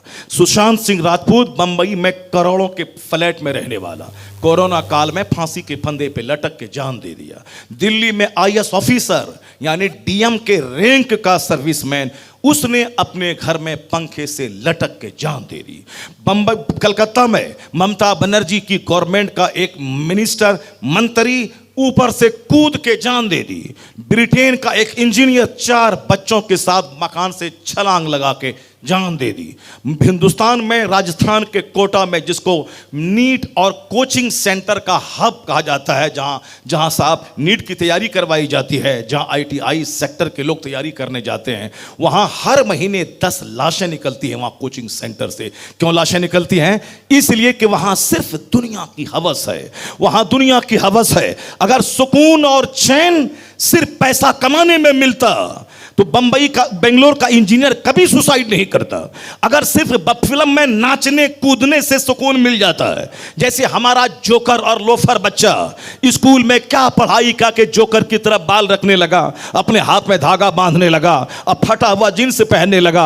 हमारी बेटी क्या उस ट्रैक पे चल पड़ी कि चुस्त टी शर्ट पहन के दूसरों को दावतें ज़िना देने लगी, नौजवानों की निगाहों को आवारा करने का पैगाम दिया। ये 2-4 सिक्के कमाने के लिए, स्कूल कॉलेज की डिग्री लेने के लिए चूस्त और टी शर्ट पहन के वो आईएएस ऑफिसर तो बन नहीं पाई, अलबत्ता चौराहे पे अपनी इज्जतों को नीलाम करके आ गई। बेशुमार ऐसी खवातीन है जो जिनके 2-4 हमल सिर्फ कोचिंग सेंटर में गिरा दिए गए। चूंकि जहां बेपर्दगी होगी वहां ज़िना होगा, जहां चुस्त लिबास होगा वहां ज़िना होगा। नहीं देखा तुमने कलकत्ता के आरजीकर मेडिकल कॉलेज में एमबीबीएस की डिग्री लेने वाली डॉक्टर, उनके साथ दूसरे लोगों ने क्या सलूक किया? नहीं देखा आपने दिल्ली में कोचिंग सेंटर में क्या ड्रामा हुआ? आए दिन अखबारात में खबरें इस तरह की छपती रहती हैं। ऐसा नहीं होगा कि एक तरफ बेपर्दगी हो, बेपर्दा मर्द बेपर्दा औरत हो और वहां ज़िना ना हो, बल्कि सब अपने पढ़ने लिखने में मस्त हो। नहीं होगा ऐसा। अमेरिका में हर 1 मिनट पे रेप का केस दर्ज होता है। हिंदुस्तान में आज से 15 साल पहले की रिपोर्ट है, हर 3 मिनट के बाद एक रेप का केस दर्ज होता है। पुलिस की मौजूदगी में रेप हो रहा है, आर्मी की मौजूदगी में रेप हो रहा है, यहां तक कि किडनैप करना और गैंग रेप करना, बारी बारी से 10 लड़का मिलके एक खातून के साथ रेप करना, फिर उसे नीम मुर्दा बना के ज़बह करके नदी नाले में फेंक देना। औरतें बढ़ेंगी। यहां साहब बेपर्दगी बढ़ रही है और साहब ज़िना और रेप की घटनाएं बढ़ रही हैं। नहीं रुकेगा रेप। एक टेबल पे 18 साल का जवान, 18 साल की जवान लड़की जब चुस्त लिबास पहन के बैठे, वहां डीएम तो बनेगा कोई बाद में, करोड़ में एक आदमी, मगर रेपिस्ट सब हो जाएगा। नेचुरल सिस्टम से बगावत करने वाला वह कभी नहीं कह सकता कि मैं अपने नफ्स पे कंट्रोल करके रह जाऊंगा। नहीं होगा ऐसा। निर्भया के मुजरिमों को फांसी की सजा दी गई, उसके बाद भी रोजाना अखबार में खबरें आ रही हैं, स्कूल में ज़िना, कॉलेज में ज़िना, कोचिंग सेंटर में ज़िना, थाने में ज़िना, कोर्ट कचहरी में ज़िना। आरपीएफ का जवान जो रेलवे प्रोटेक्शन फोर्स है वो रेलवे में ज़िना। ऐसा नहीं होगा कि हम जब बार बार देखें तो दिल में ख्वाहिश नहीं पैदा होगी, प्यास लगेगी पानी हो बंदा नहीं पिएगा, ऐसा कि हो सकता है क्या? नींद आ रही हो, आदमी के पास तन्हाई भी हो, वह नहीं सोएगा, ऐसा कि होता है क्या? भूख लगी हो, सामने दाना हो, बंदा नहीं खाएगा, ऐसा कि होता है क्या? पेशाब पाखना लगा है, पेशाब पाखना नहीं करेगा, वह कंट्रोल करके रहेगा, ऐसा कहीं होता है क्या? मर्द औरतों के लिए बना है, औरतें मर्दों के लिए बनी है। इसीलिए तो सोशल पैमाने पे निकाह के बंधन में बंध के जायज तरीके से अपनी ख्वाहिशात की तकमील करे। जहां जायज रास्ता नहीं होगा वहां इल्लीगल वे में इसी तरह की घटनाएं होंगी। मैं कहता हूं अमेरिका ने पुलिस की मौजूदगी में ज़िना को रोक नहीं पाया, हिंदुस्तान आर्मी की मौजूदगी में ज़िना नहीं रोक पाया। अब कम से कम इतना तो कर ले, वह कानून इस्लाम को आजमा ले। पुलिस से ज़िना नहीं रोक पाई, कोर्ट से कचहरी से ज़िना को नहीं रोक पाया, अब इतना कर ले, मुस्तफा का दिया हुआ कानून हया अपना ले, कानून पर्दा अपना ले, कानून पर्दा को नाफिज कर दे। दावा है 90% ज़िना का खात्मा हो जाएगा। इसके अलावा कोई नियम नहीं है, इसके अलावा कोई कानून नहीं है जो जिना को रोक दे, इसके अलावा कोई ज़ाब्ता नहीं है जो दुनिया से बेहयाई को रोक दे। ऐसा नहीं होगा कि मर्द और औरत नीम बरहना होकर एक दफ्तर में काम करें और जिना ना हो, ऐसा कभी नहीं हो सकता है। इसलिए मैं कहना चाहता हूं, मुसलमान जो सोचता है कि मेरे पास मकान आ जाए, दुकान आ जाए, मेरी बेटियां पढ़ ले, मेरे बेटे पढ़ ले, जिंदगी में मजा मिल जाएगा, नहीं मिलेगा मजा। अगर जिंदगी में नाचने में मजा मिलता तो सुशांत सिंह राजपूत कभी खुदकुशी नहीं करता। अगर गाने बजाने में मजा मिलता, लता मंगेशकर 80 बरस तक वह गाती रही, बजाती रही, दुनिया भर के 100 ममालिक का भ्रमण किया और बंबई में करोड़ों के मकान में रहने वाली, करोड़ों के जेवरात पहनने वाली, दुनिया भर का, फ्रांस की राजधानी पेरिस से लेकर वाशिंगटन डीसी, न्यूयॉर्क का सफर करने वाली, उनके घर में हर तरह के जेवरात, हर तरह की कारें, हर तरह की सुख सुविधा, मगर वो कहने लगी I like to leave this world, मैं इस दुनिया को छोड़ना चाहती हूं। क्यों? शोहरतों में सुकून नहीं मिला, दौलतों में सुकून नहीं मिला, यह खरबों का घर बंबई में पीटर रोड हाजी अली के किनारे, समंदर के किनारे, मगर सुकून नहीं मिला, यह दीवारें काटने को दौड़ रही है। वो कहती मैं जल्दी से मरना चाहती हूं क्योंकि दुनिया में मुझको सुकून नहीं मिला। शोहरतों में के आसमान पे पहुंचने वाली सुकून से महरूम है, दुनिया भर के 100 ममालिक का भ्रमण करने वाली वह सुकून से महरूम है, खरबों का, करोड़ों का जेवर खरीदने वाली वह सुकून से महरूम है। तो मेरी बिटिया एक पर्स लेके कैसे सुकून उसको मिलेगा? वह सैंडल पहन के कैसे सुकून मिलेगा? दो चार मर्दों के साथ इंस्टाग्राम पे नाचने में कैसे सुकून मिलेगा? दो चार मर्दों की गोद में झूलने में सुकून कैसे मिलेगा? दरगाहों पे आके साथ धागा बांधने में सुकून कहां से मिलेगा? नहीं है सुकून। न फिल्म में नाचने वाले को सुकून है, न British film star Charlie Chaplin जिनके करोड़ों फैंस हैं, उसका क्या मकूला है? आज भी गूगल खोलिए, चार्ली चैपलिन का नाम लीजिए, उसका वह मकूला सामने आएगा कि I like to walk in the rain, nobody can see my tears, मैं बारिश में टहलना चाहता हूं ताकि मैं जी भर के रोऊं और मेरे आंसू को दुनिया देख नहीं पाए, मैं इतना रोऊं कि कोई देख नहीं पाए। खरबों की दौलत पे बैठने वाला, करोड़ों फैंस के बीच में जीने वाला, दुनिया की सबसे पौश इलाका लंदन में अपना घर बनाने वाला, वो कहता है अंदर से मैं उजड़ा हुआ हूं, मुझको सुकून नहीं मिल रहा है, मैं जी भर के बारिश में टहल के रोना चाहता हूं, इतना गम मेरे सीने में है। करोड़ों फैंस है फिर भी गम से सीना फट रहा है, लंदन में घर है फिर भी गम से सीना फट रहा है। तो तुम अपने इलाके में छोटी सी झोपड़ी बना के उसमें ग्रेनाइट लगा के क्या सुकून तुमको मिलेगा? जब लता मंगेशकर को सुकून नहीं है, जब सुशांत सिंह राजपूत को सुकून नहीं है, जब चार्ली चैपलिन को सुकून नहीं है, जब बेंगलोर के इंजीनियर को सुकून नहीं है, जब साहब मंत्री को सुकून नहीं है, जब दिल्ली के आईएएस ऑफिसर को सुकून नहीं है, तो फिर तुझको सुकून कहां मिलेगा? तो सुकून है कहां? मेरा कुरान कहता है अला बिज़िक्रिल्लाह तत्मइन्नुल कुलूब, जहां सजदा है वहां सुकून है, जहां जिक्र है वहां सुकून है, जहां दुरूद है वहां सुकून है, जहां सुन्नतों पे अमल है वहां अल्लाह ने सुकून रखा है। अला बिज़िक्रिल्लाह तत्मइन्नुल कुलूब, अल्लाह के जिक्र से ही दिलों को इत्मीनान मिलता है। ये साहब अच्छा कपड़ा पहन के सुकून तलाश करने वाला, ये गाड़ी बुलेट पे चल के सुकून तलाश करने वाला, ग्रेनाइट मार्बल घर में लगा के सुकून तलाश करने वाला, नमाजें छोड़ के सुकून तलाश करने वाला, घर के 10 मर्द 10 औरतें हैं, सब बेनमाजी, एक बूढ़ा हाजी साहब वो 4 वक्त का नमाजी है, फजर वो भी नहीं पढ़ता है। तो जब घर में 20 लोग हैं और सारे बेनमाजी हैं, अगर कल कोई अचानक हादसा हो जाए, अचानक प्रॉब्लम पैदा हो जाए, तो फिर यह कहेंगे कि अल्लाह ने ऐसा कर दिया। अल्लाह ने तो इतना किया कि तुझको 25 साल पहले जमीन में धंस जाना चाहिए, लेकिन अल्लाह ने तुझको सलामत रखा, अल्लाह ने तुझको जमीन में नहीं धंसाया। जब फजर छोटी थी उसी वक्त जमीन में धंसा देता, जब जुमा छोड़ा था उसी वक्त जमीन में धंसा देता, जब झूठ बोला था उसी वक्त जबान पे लकवा मार देता, जब तू ज़िना कर रहा था होटल में उसी वक्त जमीन में अल्लाह धंसा देता। अगर अल्लाह फौरी गुनाह पकड़ता तो कोई बंदा जिंदा नहीं रहता। ये तो एहसान रब्बे आला का है, वह अयूब पे पर्दा डालता है, वह पर्दा डालता है, मगर दूसरों की इबरत की खातिर जब बंदा गुनाह करते करते जरी हो जाता है, अल्लाह उसका सुकून छीन लेता है, उसका चैन छीन लेता है, उसे दाने दाने को तड़पा देता है, ताकि दुनिया वाला जाने ये दुनिया का छोटा सा अजाब है, वाला अजाबुल आखिरत अकबर, आखिरत का अजाब तो सबसे बड़ा है। नेक लोगों का चर्चा करने से नेक बनने का मजाज होता है, दुनिया की चाहत घटती है, आखिरत की तैयारी का शौक पैदा होता है।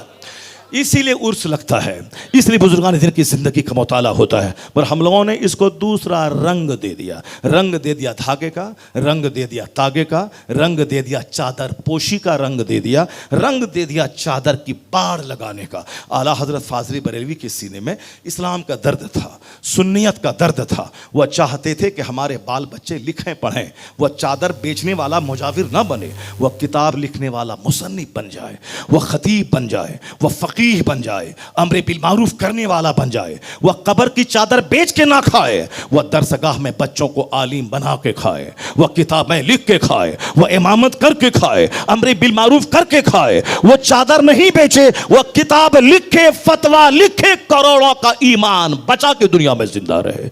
इसलिए वह वली जो किसी बंद कमरे में बैठ करके अल्लाह अल्लाह 1 करोड़ बार डेली करते हैं, यह भी बहुत बड़ा काम है। चूंकि इस दुनिया में आदमी तन्हाई में रहकर सारी दुनिया से अपने आप को काट कर 1 लाख बार दरूद पढ़ना, 1 लाख बार कलमा पढ़ना, यह बहुत बड़ी बात है। लेकिन इससे भी बड़ी बात है वो, चूंकि ये अगर कलमा पढ़ें, दरूद पढ़ें, रोजाना 3 खत्म कुरान करें, तो इसका बेनिफिट उनको मिलेगा। वो जन्नत जाएंगे, उनके दर्जात बुलंद होंगे, वो वली बनेंगे, वो सालिहीन में उनका शुमार होगा, वो गुनाह से बचते हुए इंतकाल के बाद सीधे जन्नत चले जाएंगे और नेक बनेंगे। ये अच्छा काम है, लेकिन उससे बड़ा काम है वह जो जुमा के दिन अपनी मस्जिद में आधा घंटा कुरान हदीस बयान करके लोगों को दीन समझाता है, ताकि मैं अकेले जन्नत नहीं जाऊं, अपने साथ हजारों को लेके जन्नत जाऊं, अपने साथ हजारों को लेके जन्नत जाऊं। इसलिए एक आलिम का मकाम उस सूफी से बहुत बड़ा है जो आलिम तकरीर करके अपने साथ लाखों को जन्नत लेके जाना चाहता है, अपने साथ हजारों को जन्नत लेके जाना चाहता है। आला हजरत फाजले बरेलवी का चर्चा इसीलिए ज्यादा होता है, वह कोई सूफी फकीर का नाम नहीं था, वह रोजाना मुसल्ला पे बैठ करके इशराक, चाश्त, अव्वाबीर पढ़ने वाले और 300 रकत नमाज़े नफल पढ़ने वाले और 1 लाख बार दुरूद पढ़ने वाले फकीर का नाम नहीं था। अगर ऐसा होता तो सिर्फ उर्स के दिन उनका उर्स लगता और चादर चढ़ती और संदल लगता, मुरीद हाजिर होते और कब्र की धुलाई करते और उस पानी को पीते और चले जाते। उनका चर्चा आज पूरी दुनिया में नहीं होता, आज उनका चर्चा अमेरिका में नहीं होता, 108 साल गुजर जाने के बाद उनका चर्चा नहीं होता, इसलिए कि वह हर वली का चर्चा उर्स में होता है। लेकिन आला हजरत का चर्चा हर मस्जिदों में हो रहा है, हर जुमा की किताब में हो रहा है, मुस्तफ़ा जाने रहमत पे लाखों सलाम पढ़ के रजा का चर्चा होता है। मौका है 12वीं का मगर चर्चा रजा का होता है, मौका है 11वीं का मगर चर्चा रजा का भी शामिल हो जाता है, मौका है 6ठी शरीफ का मगर चर्चा रजा का शामिल होता है। क्यों? इसलिए कि रजा ने 12वीं शरीफ के ताल्लुक से कहा था, वो कहा था फर्श वाले तेरी शौकत का उलू क्या जाने, खुसरवा अर्श पे उड़ता है फरेरा तेरा। ये मुसलमान कहते थे 12 वफात 12 वफात, लेकिन आज हर घर के ऊपर झंडे हैं, ईद मिलादुन नबी का जश्न मनाया जा रहा है। आज यूनिवर्सिटी बंद है, ईद मिलादुन नबी की छुट्टी है, बैंक बंद है, ईद मिलादुन नबी की छुट्टी है, कचहरी बंद है, ईद मिलादुन नबी की छुट्टी है। मुसलमान सुन्नी 12 वफात कहता था, लेकिन 12 वफात का कल्चर आज हट गया। आज जबान पे ईद मिलादुन नबी है, देवबंदी भी बोलता ईद मिलादुन नबी, अहले हदीस बोलता ईद मिलादुन नबी, यहां तक कि गजेटेड छुट्टी में है ईद मिलादुन नबी। कचहरी स्कूल बंद है, वहां लिखा जाता है ईद मिलादुन नबी की तातील और लीव लिखा जाता है। तो 12 वफात के कल्चर को हटाकर ईद मिलादुन नबी का कल्चर जबान पे चढ़ाने वाला ये कौन था? 100 साल पहले रजा ने कहा था फर्श वाले तेरी शौकत का उलू क्या जाने, खुसरवा अर्श पे उड़ता है फरेरा तेरा, अर्श पे ताजा छेड़छाड़, फर्श पे तुरफा धूमधाम, कान जिधर लगाइए तेरी ही दास्तान है। रजा ने कहा था खाक हो जाए अदू जलकर मगर हम तो रजा, दम में जब तक दम है जिक्र उनका सुनाते जाएंगे। तो रजा ने मुस्तफा की आमद का जश्न मनाने का जो माहौल पैदा किया था, आज वह माहौल जवान हो गया है, करोड़ों लोग जुलूस में शामिल हो रहे हैं, करोड़ों घरों पे झंडा लहरा रहा है, ईद मिलादुन नबी लिखा जा रहा है। जब तक ये लिखा जाता रहेगा, झंडा लहराता रहेगा, इस सदी में एहसान अहमद रजा का फाजले बरेलवी का माना जाएगा। इसलिए मौका 12वीं का हो, चर्चा रजा का होना ही होना है। मौका 6ठी और 11वीं का हो, चर्चा रजा का होना ही होना है। चाहे मनाजरा हो इल्म गैब के उन्वान पे अमेरिका में, किताब अधोनी से नहीं जाएगी, किताब बगोवा से नहीं जाएगी, किताब कहीं गुलबर्गा से नहीं जाएगी, अद-दौलतुल मक्किया नामी किताब अहमद रजा की लाइब्रेरी से जाएगी। इसलिए जहां भी यह बदअकीदगी मौजूद रहेगी उसका जवाब रजा के हथियार से दिया जाता रहेगा। उस वक्त तक झंडा खाने पीने वाले सोने वाले का नहीं ऊंचा रहेगा, उस वक्त तक झंडा अहमद रजा का ही बुलंद होता रहेगा। क्योंकि आला हजरत 1 करोड़ कलमा पढ़ने वाले, 1 लाख दुरूद पढ़ने वाले सूफी का नाम नहीं है। 1000 किताबें लिखकर करोड़ों का ईमान बचाने वाले आलिम दीन मुजद्दिद का नाम अहमद रजा खां है। तो तन्हाई में बैठकर 1 करोड़ कलमा पढ़ना, ऊपर में सर से दुपट्टा ढांक करके तस्बीह पढ़ना कि पीर साहब हैं, फ़कीर साहब हैं, ये तो आसान है। मगर गालियां सुन के हक बोलना, गालियां सुन के हक पहुंचाना, अपनी गर्दन को कटवाने का जज्बा लेके जालिमों की मजम्मत करना, यह काम इतना बड़ा है कि 80 साल का नफल सजदा वहां बंदे को नहीं ले जाएगा जहां 1 मिनट दीन बचाने का जज्बा आदमी को जन्नत लेके चला जाएगा। इमाम हुसैन ने सब्र की तालीम दी है, इमाम हुसैन ने इस्तिकामत की तालीम दी है। मदीने में आराम से खा पी सकते थे, लेकिन मदीने का सारा आराम त्याग कर अपने नाना का दीन बचाने के लिए मदीने की सारी सुख सुविधाओं को ठोकर मारकर उन्होंने प्यास का रास्ता इख्तियार किया, उन्होंने भूख का रास्ता इख्तियार किया, उन्होंने बाल बच्चों की गर्दन कटाई का रास्ता इख्तियार किया। जब देखा कि नाना का चमन को बचाने के लिए अब यहां उनके नवासे का खून चाहिए, तो यहां तक के जालिम के सामने घुटने न टेका, उनकी हां में हां न मिलाया। उन्होंने मदीने के दस्तबोसी कदमबोसी का माहौल छोड़ दिया। मदीने में कदमबोसी का माहौल था, सारे लोग हाथ चूमते थे आपका, मगर मुस्तफा का दीन बचाने के लिए सारी सुख सुविधाओं को छोड़कर भूख का रास्ता इख्तियार किया। मैदान करबला चले गए। अगर चाहते यजीद की हां में हां मिला देते, चाहते यजीद फौरी तौर पर उनकी बैत कबूल कर लेते, 2 लाख रुपए 2 लाख दिरहम के वादे पर कि मैं मदीने में रहूंगा, वहां का गवर्नर तू मुझे बना दे, मैं तुझको हाकिम तस्लीम कर लेता हूं। यजीद कूद कर 4 लाख महीना, 4 लाख दिरहम महीना उनको दे देता और आराम से यजीद मस्त हाथी की तरह झूमता रहता। मगर हुसैन आजम ने सारा सुख सुविधा त्याग कर खंजर और खून के माहौल को पसंद किया। कहा यजीद मैं तेरी हां में हां नहीं मिलाऊंगा, तेरे हाथ में हाथ नहीं दूंगा, तेरे हाथ में हाथ नहीं दूंगा, तेरे हाथ में तलवार है, तू मेरी गर्दन काट ले, मेरे बाल बच्चों को ज़बह कर दे, मगर मैं तेरी फिक्र को तस्लीम नहीं करूंगा।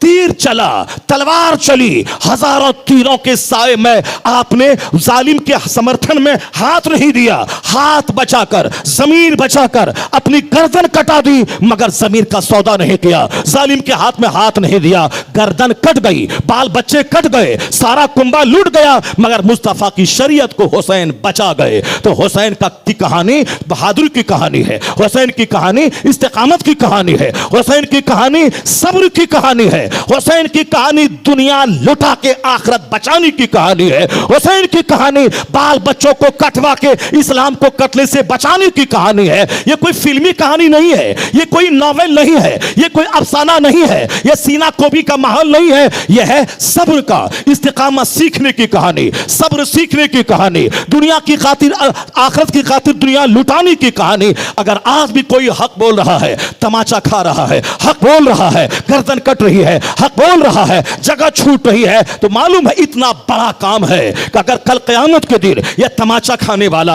हक बोलकर मार खाने वाला, अगर हुसैन आजम अपने बाल बच्चों समेत खून में लथपथ जब जन्नत का सफर करेंगे, अगर ये मौलवी साहब चला गया कि मैं भी हक बोला था जगह छूटी है, मैं हक बोला था मुझको 2 तमाचा लगा है, अगर हुसैन आजम के सामने कहा आप हक बोले, आपकी गर्दन कटी, आपका जवान अली असगर लूटा, आपका अली असगर लूटा, तो हम भी हक बोले थे, हम तमाचा खाए हैं, मेरी जगह छूटी है, मैं 2 तमाचा खाया हूं। अगर हुसैन ने मुस्कुरा के देख लिया और इशारा कर लिया तो 80 बरस का नफल सजदा वहां नहीं ले जाएगा जहां हुसैन की मुस्कुराहट उस बंदे को लेके चली जाएगी। हुसैन की मुस्कुराहट जहां उस बंदे को लेके चली जाएगी।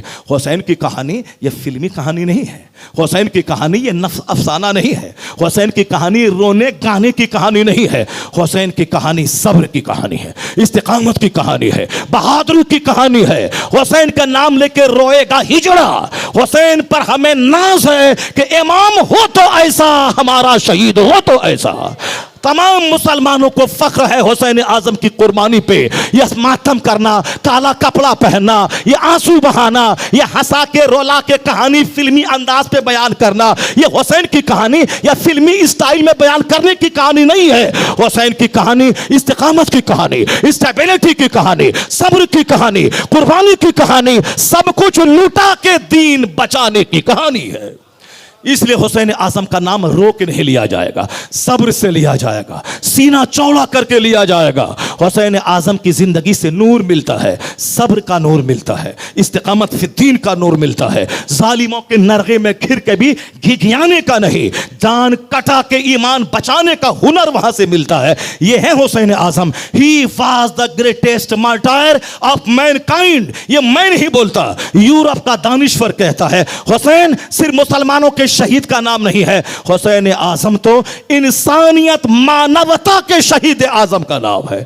जहां जहां जुल्म के खिलाफ आवाज बुलंद की जाएगी और उसके बदले में उनको जेल में डाला जाएगा, सताया जाएगा, तो फिर वहां वहां हुसैन आजम की रूह काम करेगी कि हक बोलने वाले का मुंह उसका होगा और यह जज्बा हुसैन का दिया हुआ होगा।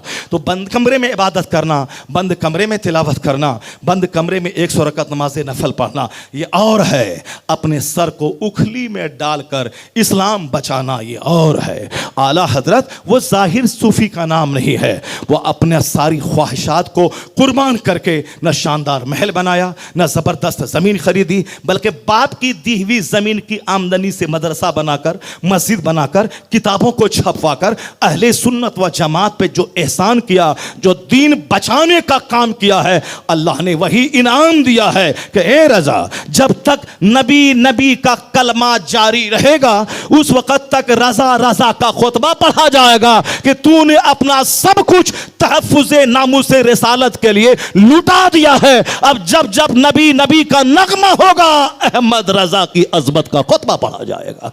एक मस्जिद का इमाम जो जुमा को खिताब करता है वो जाहिल पीर से लाखों गुना बेहतर है जो मुरीदों के नजराने पे नजर रखता है, सिर्फ चादर, गागर, संदल, ताला, धागा पे जोर दिलवा के वह जहालत को फरोग दिलाना चाहता है।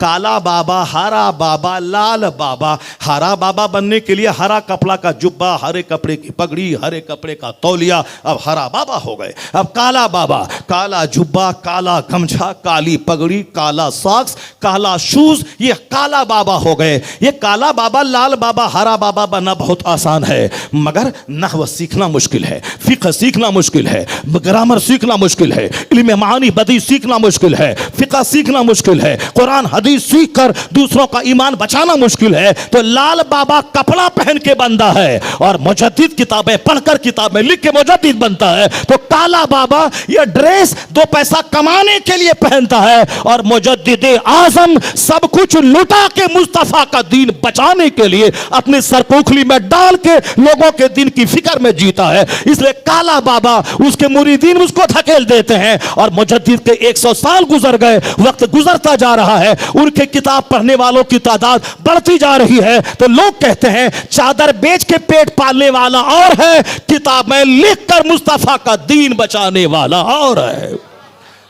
गौसे आजम बहुत बड़े वली का नाम है। 40 साल तक आपने इल्म हासिल किया, 25 साल तक, फिर 25 साल तक दरियाओं और सहराओं में जाके दरख्त के पत्तों को खाकर आपने अल्लाह की मार्फत का नूर हासिल किया। गौसे आज़म माँ के पेट से वली पैदा हुए थे। जब मकतब जाते थे तो फरिश्ता कहता था कि बच्चों रास्ता खाली करो, अल्लाह का वली अब्दुल कादिर जा रहा है, यहाँ जगह छोड़ दो, अल्लाह का वली अब्दुल कादिर बैठेगा। जब माँ के पेट से वली पैदा हुए थे, पैदा होते ही आपने रमज़ान का रोज़ा रखा था, फिर उनको 20 साल तक दिमाग जला जला के किताब पढ़ने की क्या ज़रूरत थी। आलिमों के दरवाजे पे रात रात भर चिराग की रोशनी में आंख जला के किताब पढ़ने की क्या ज़रूरत थी। मतलब यह निकला आप मादरजाद वली हैं, ये अल्लाह का फजल है, मगर दुनिया में दीन का काम करने के लिए दुनिया के नियम का पालन करना होगा। नियम का पालन ये नहीं है कि गेहूं लगा के अजमेर चले जाएं कि बाबा हमारे गेहूं के खेत से ज़ाफ़रान निकाल दीजिए, आम का पेड़ लगा के बरेली चले जाएं कि बाबा आप मुजद्दिद आज़म हैं, हमारे आम के पेड़ से सेब निकाल दीजिए। ऐसा नहीं है, नियम का पालन। गरीब नवाज मादरजाद वली थे, माँ के पेट में थे, आपकी माँ उलमा का बयान है कि मैं तहज्जुद पढ़ने जब उठती थी और फजर तक मुसल्ले पे रहती थी तो हमारे पेट से कलमा पढ़ने की आवाज़ आती थी। जो माँ के शिकम में कलमा पढ़ता था वही मोइनुद्दीन पैदा होने के बाद 90 लाख मुशरिकों को कलमा पढ़ा के मुसलमान बना दिया। तो मगर उस गरीब नवाज को फिर बाग बेचकर, पंचक्की बेचकर 15-20 साल इल्म हासिल करने की क्या ज़रूरत थी? इसका मतलब यह निकला जो हाथ में 10 अंगूठी पहनता है वह ढोंगी है, जो पाँव में 10 उंगली में अंगूठी पहनता है और गले में 2-4 माला और हाथ में साहब कटोरा लेके वह ढोंगी है। वो जो खुद इल्म नहीं सीखता है, जो खुद इल्म पे अमल नहीं करता है, वह कभी पीर नहीं होगा। पीर होने के लिए आलिम होना ज़रूरी है, आलिम होना ज़रूरी है। इसलिए ढोंगी लोगों के को आला हजरत बुरे लगते हैं, क्योंकि आला हजरत जहाँ पहुँच जाते हैं वहाँ से बिदअतें ख़त्म हो जाती हैं, सुन्नतों का राज कायम हो जाता है। अजमेर का मुजाविर इसीलिए रज़ा से चिढ़ता है कि यहाँ रज़ा का सलाम ना पढ़ा जाएगा, पुराना कदीम सलाम पढ़ा जाएगा, क्योंकि वह जानता है रज़ा यहाँ पहुँच गए तो हाथ से धागा भी निकल जाएगा, पाँव से लोहे का कड़ा भी निकल जाएगा। वो जानता है। वह लखनऊ के बगल में एक जगह है, वहाँ सब होली खेली जाती है और काफिराना रंग का लिबास पहना जाता है। वह रज़ा से चिढ़ते हैं, क्यों? वह जानते हैं कि रज़ा यहाँ आ गए या पेट ऊंचा करने, तोंद ऊंचा करने और होली खेलने का सारा माहौल खत्म हो जाएगा। रज़ा पहुंच गए, जहालत का जनाजा निकलेगा, शरीयत पर अमल शुरू हो जाएगा। तो जितने लोग रज़ा के खिलाफ बोलते हैं वो सारे के सारे वह होते हैं जो जहालत की कीचड़ में लथपथ होते हैं। ढोल बजाने की वकालत वो करेगा जिसके पास इल्म नहीं होगा। जो अब साहब 1 तारीख से ढोल वो बजाएगा जिसके पास किताब नहीं होगी, जिसके पास इल्म नहीं होगा। तो रज़ा का बेटा ढोल बजाना हराम कहता है, वह किताब पढ़ता है, बदअकीदगी की मजम्मत करता है, शरीयत बचाता है, सुन्नत बचाता है।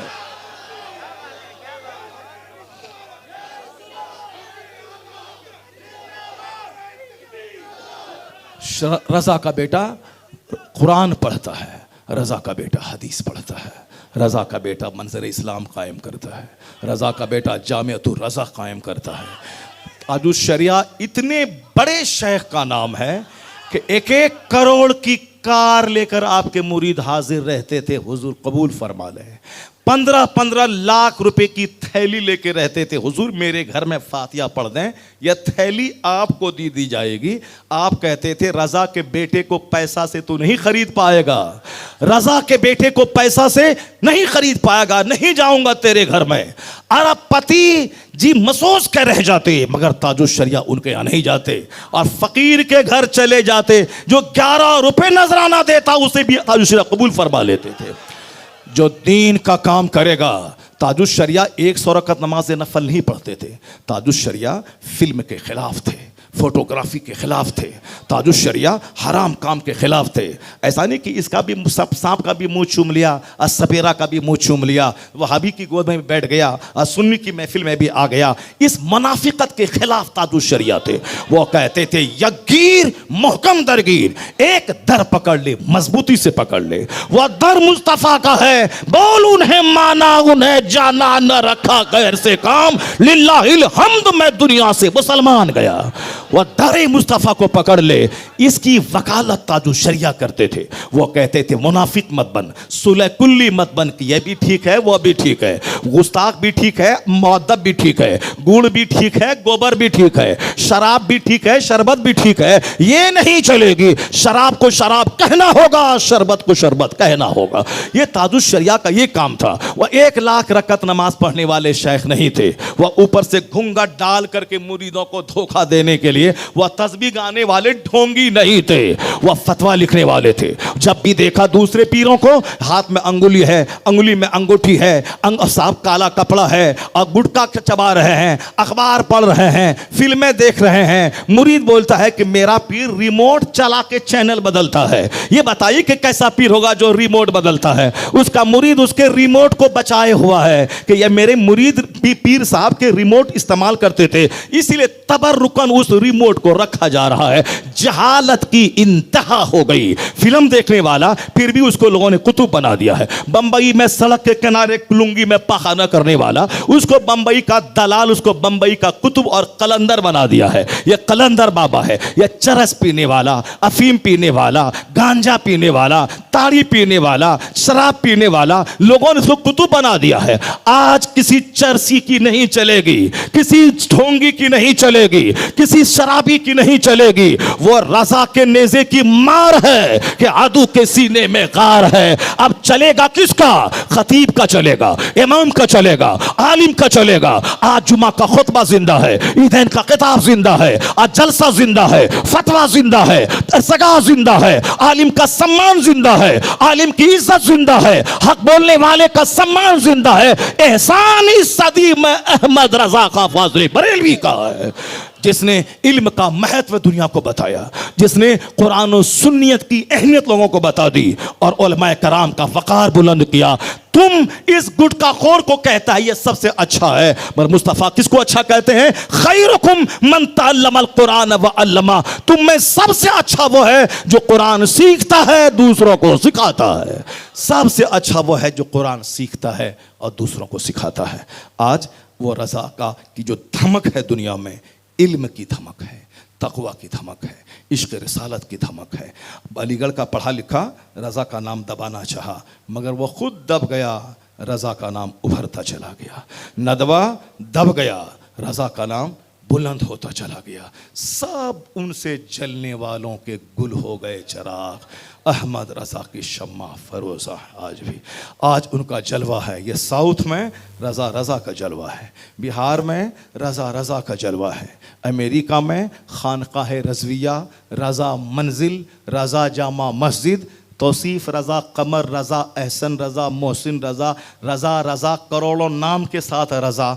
ये इनाम है जो जिएगा सिर्फ बच्चा के लिए, जो मरेगा सिर्फ बीवी के लिए, जो जिएगा सिर्फ मकान बनाने के लिए, जो जिएगा सिर्फ कपड़ा और दस्तरखान का मुकाबला करने के लिए, जो जिएगा सिर्फ गाड़ी छकड़े का मुकाबला करने के लिए। उसके बाल बच्चे भी उसके नहीं होंगे। जो जिएगा रब के लिए, मरेगा रब के लिए, वतन छोड़ेगा रब के लिए, रात की नींद कुर्बान करेगा रब के लिए। रब उसके नाम को मिटने नहीं देगा। जब दीन का काम होगा तो फिर उनका नाम इतना बुलंद होगा कि बेनिशानों का निशान मिटता नहीं, मिटते मिटते नाम हो ही जाएगा।